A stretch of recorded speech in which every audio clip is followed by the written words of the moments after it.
Good morning everyone. ETA business school में आपका स्वागत करता हूं। जो हमने प्रॉफिट बुक किया था सिल्वर बीज में 1275 रुपये का, उसके अंदर टैक्सेस और चार्जेस कितने लगेंगे। देखो, ये क्वेरी सब्सक्राइबर की तरफ से आई थी कि अगर हम ईटीएफ में काम करते हैं तो इसमें टैक्सेस एंड चार्जेस क्या क्या कट सकते हैं। देखो, सबसे पहले तो हमें उस डीमेट अकाउंट को में अपना अकाउंट खुलवाना चाहिए जो डिस्काउंटेड ब्रोकर है। अगर डिस्काउंटेड ब्रोकर नहीं होगा तो आपका जो प्रॉफिट है वो सारा ब्रोकरेज चार्जेस के अंदर चला जाएगा। ये समझ लीजिए, मैक्सिमम ब्रोकर चार्ज ब्रोकर के पास चला जाएगा।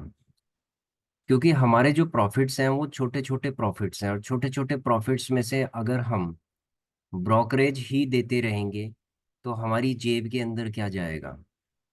इसलिए डिस्काउंटेड ब्रोकर ही चुनना है। जैसे जीरोधा हो गया, मैं स्पेसिफिक किसी भी ब्रोकर का नाम ऐसे नहीं लूंगा, लेकिन जीरोधा में हमारा अकाउंट है। जीरोधा के अंदर ब्रोकरेज जीरो है। उसके बाद जो अदर चार्जेस हैं, टैक्सेस हैं, अदर चार्जेस हैं, वो तो कटते हैं।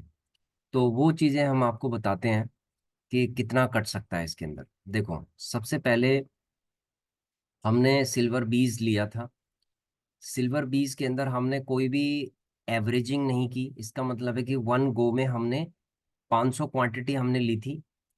500 क्वांटिटी लेने के बाद हमें जो प्रॉफिट हुआ है वो 1275 का प्रॉफिट हुआ है। तो 500 जो क्वांटिटी हमने बाय की थी, अगर सपोज मान ली जाए कि सिल्वर बीज में हम 500 क्वांटिटी अगर बाय करते हैं तो हमारा क्या होगा, कितना हमें चार्जेस देना पड़ सकता है। 500 क्वांटिटीज में हमें चार्जेस होंगे 53 रुपये 14 पैसे। ठीक है, अगर ये 86 के आसपास हो तो 50 रुपए के आसपास आप लगा लीजिए, 51 रुपए लगा लीजिए। तो 51 रुपीज हमें बाय करने के हमें देने पड़े हैं। ठीक है, इसके अंदर आप इसका ब्रेकअप भी आप देख सकते हैं। यहाँ पर ब्रोकरेज चार्जेस जीरो है। यहाँ पर सेबी टर्नओवर फीस है, आप ये समझ लीजिए कि 4 पैसे। एक्सचेंज टर्नओवर फीस है 1.43, एक्सचेंज टर्नओवर फीस है ये। उसके बाद है स्टैम्प ड्यूटी का 6 रुपये है। एसटीटी चार्जेस इसके अंदर बहुत ज़्यादा होते हैं, 43 रुपीज़ तो एसटीटी चार्जेस ही है जो हमें देने पड़ते हैं। उसके बाद है जीएसटी, हमें देना पड़ रहा है 26 पैसे जीएसटी। देखो, एक चीज़ मैं आपको बताऊं, जितने भी लोग स्टॉक मार्केट के अंदर काम कर रहे हैं ना, टोटल ये सारा का सारा वाइट मनी है जो गवर्नमेंट के पास जा रहा है जीएसटी के फॉर्म में। जितनी भी ट्रांजैक्शंस हो रही हैं जीएसटी, यानी कि गवर्नमेंट कितना जीएसटी कलेक्ट करती होगी, जितने ट्रांजैक्शंस उतना जीएसटी। इसीलिए गवर्नमेंट के पास जीएसटी कलेक्शन होती है। स्टॉक मार्केट से भी बहुत अच्छी खासी कलेक्शंस होती है, क्योंकि यहाँ पर लोग, कोई भी लोग बाय सेल में हेरा फेरी नहीं कर सकते। इसके अंदर कोई भी जीएसटी की चोरी नहीं कर सकता। ठीक है, तो ये पैसा बिल्कुल एक वाइट मनी है।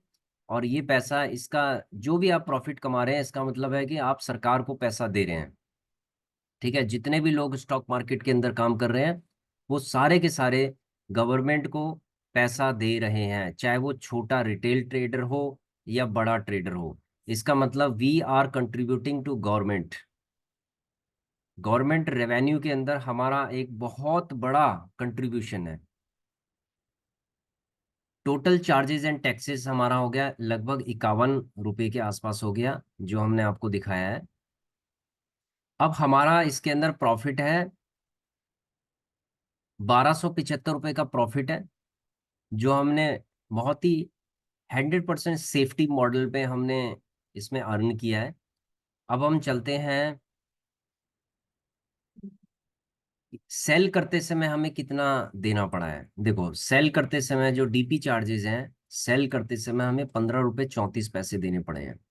यानी 51 रुपये प्लस 51 रुपये प्लस 16 रुपये आप लगा लीजिए, 16 रुपये देने पड़े हैं। 67 रुपीज हमें देने पड़े हैं। 1275 -67, 1208 रुपये हमारा प्रॉफिट बना है, जिसको हम विड्रॉ कर सकते हैं। ठीक है, 1208 या तो हम री इन्वेस्ट कर सकते हैं या हम, ये हमारा प्रॉफिट होगा। अब इसके अंदर भी अगर 1 लाख रुपए से ज्यादा अगर हमारा ओवरऑल प्रॉफिट होता है एनुअल, 1 लाख रुपए से अगर ज्यादा हमारा प्रॉफिट होता है एनुअल, एनुअल प्रॉफिट अगर हमारा 1 लाख से ज्यादा होता है total overall sale by sale करके, तो 1 लाख तक तो हमारा कोई भी टैक्स हमें नहीं देना है।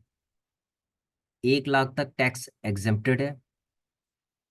1 लाख से ऊपर जितना भी होगा, 1 लाख से ऊपर, अभी जो स्लैब है वो 15% की स्लैब है, जो शॉर्ट टर्म गेन में।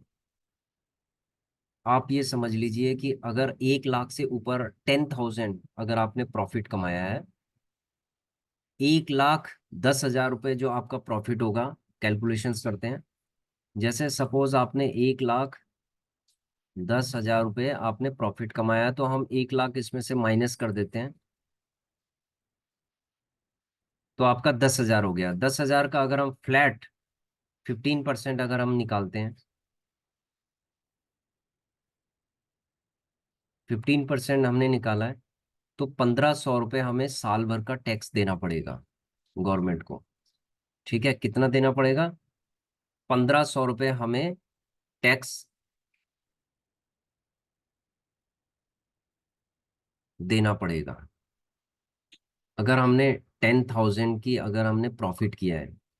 अगर हमने 1 लाख रुपए का प्रॉफिट किया है, यानी कि जैसे ओवरऑल हमने 2 लाख का प्रॉफिट किया है, तो 2 लाख में हमें 15,000 रुपये गवर्नमेंट को देना पड़ेगा फ्लैट।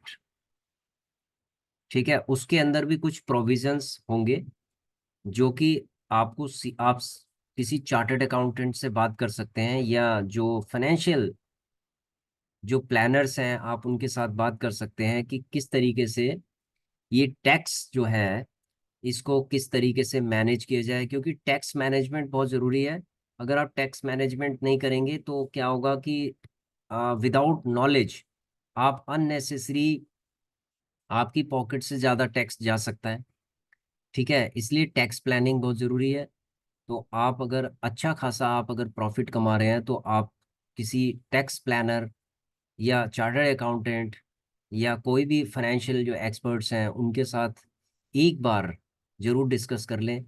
ठीक है, यहाँ पर एक इम्पॉर्टेंट एस्पेक्ट ये भी है कि जो आपके फाइनेंशियल एक्सपर्ट्स हैं वो ट्रस्टवर्दी होने चाहिए, क्योंकि फाइनेंशियल जो एक्सपर्ट्स हैं या चार्टर्ड अकाउंटेंट हैं या जो भी इस प्रोफेशंस के अंदर हैं, वो लोग मौके का बहुत फायदा भी उठाते हैं। वो लोग आपको इतना डराते हैं, जैसे डॉक्टर्स हैं, जो डॉक्टर्स हैं कुछ गलत प्रोफेशंस, कुछ गलत प्रोफेशनल भी होते हैं प्रोफेशंस के अंदर। वो लोग क्या करते हैं कि अपनी जेब भरने के लिए वो दूसरों को डराते हैं, और डराने के बाद अपनी जेब भरते हैं, अपना प्रॉफिट कमाते हैं आपसे, और उसके बाद क्या होता है कि आपको होल्ड करके रखते हैं आगे के लिए।